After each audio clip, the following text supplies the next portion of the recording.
નમસ્કાર, real power ન્યૂઝમાં આપનું હાર્દિક સ્વાગત છે। સૌથી પહેલા નજર કરીશું આજના મહત્વના મુખ્ય સમાચાર પર। પાદરા સાદી કન્યા શાળામાં શાળા પ્રવેશોત્સવ અને નવીન શાળા ભવનનું લોકાર્પણ। રાજ્યભરમાં આજથી શાળા પ્રવેશોત્સવ કાર્યક્રમનો પ્રારંભ કરવામાં આવ્યો છે। તેના ભાગરૂપે પાદરા તાલુકાના સાદી ગામની કન્યા શાળામાં શાળા પ્રવેશોત્સવ તેમજ નવીન શાળા ભવનના લોકાર્પણનો કાર્યક્રમ પાદરાના ધારાસભ્ય ચૈતન્યસિંહ ઝાલાના હસ્તે યોજાયો હતો। કાર્યક્રમમાં પાદરા તાલુકા પંચાયત પ્રમુખ મહેન્દ્રસિંહ, ઉપપ્રમુખ કામિનીબેન પટેલ, સાદી ગામના સરપંચ, ગ્રામ પંચાયતના સભ્યો, દાતાશ્રીઓ, ગામના વડીલો તેમજ મોટી સંખ્યામાં વાલીઓ ઉપસ્થિત રહ્યા હતા। શાળા પરિવાર દ્વારા ધારાસભ્ય ચૈતન્યસિંહ ઝાલાનું પુષ્પગુચ્છ, શાલ ઓઢાડી તેમજ મોમેન્ટો અર્પણ કરી સન્માન કરવામાં આવ્યું હતું।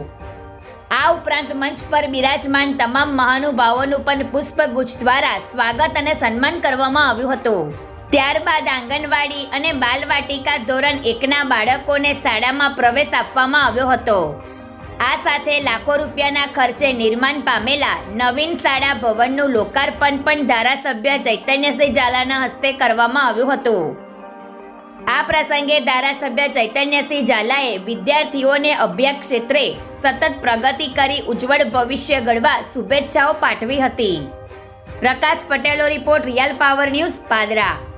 બાળકો પોતાનું શિક્ષણની શરૂઆત શાળા અને આંગણવાડીથી સેન્ટર ફ્રેમ કરો અને તેઓને સારું શિક્ષણ મળે એના માટે ગુજરાત સરકાર શ્રી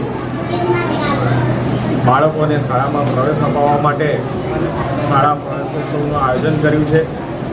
જેના ભાગરૂપે પાદરા તાલુકાના સાદી ગામે આજરોજ આંગણવાડી અને શાળામાં બાળકોને પ્રવેશ અપાવવામાં આવ્યો છે અને તેની સાથે જ સાદી કન્યા શાળા કે જે 75 લાખ રૂપિયાના ખર્ચે બનીને તૈયાર થઈ છે, આ શાળાનું લોકાર્પણ આજે રાખવામાં આવ્યું છે।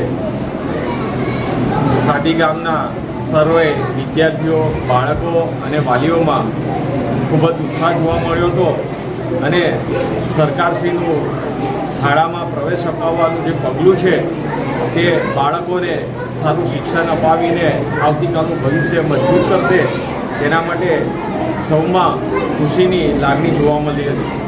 રોજના સમાચાર નિહાળવા માટે રિયલ પાવર ન્યૂઝ ચેનલને લાઈક કરો, શેર કરો અને સબસ્ક્રાઇબ